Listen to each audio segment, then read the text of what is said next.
প্রথমে আমি আমাদের সর্বভারতীয় তৃণমূল কংগ্রেসের সর্বোচ্চ নেত্রী এবং বাংলার মুখ্যমন্ত্রী সুশ্রী মমতা ব্যানার্জি এবং আমাদের দলের সেনাপতি শ্রী অভিষেক ব্যানার্জিকে অনেক অনেক ধন্যবাদ জানাই যে আমার উপরে আস্থা রেখেছেন, টিকিট দিয়েছেন। ওনাদেরকে অনেক অনেক ধন্যবাদ এবং এই জয়টাকে আমি ওনাদেরকে সমর্পণ করছি।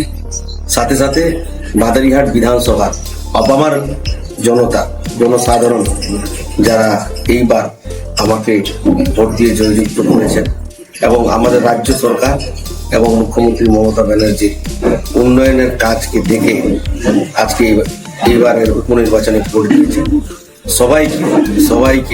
সবাই জনসাধারণকে অনেক অনেক ধন্যবাদ জানাচ্ছি। খুব খুশির দিন।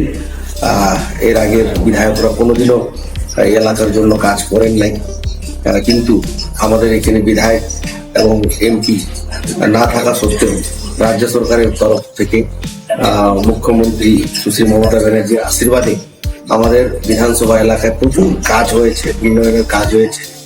আমাদের বিধানসভাটা চা বাগান অধ্যুষিত বিধানসভা, 24টা চা বাগান রয়েছে। আর চা বাগানেও প্রচুর কাজ হয়েছে। জমির পাট্টা একটা ঐতিহাসিক কাজ আমাদের নেত্রী করে দিয়েছেন চা বাগানের মানুষদের জন্য। সাথে সাথে পানীয় জলের ব্যবস্থা বলুন, রাস্তাঘাটের ব্যবস্থা বলুন, লক্ষ্মী ভান্ডার সবাই পাচ্ছেন।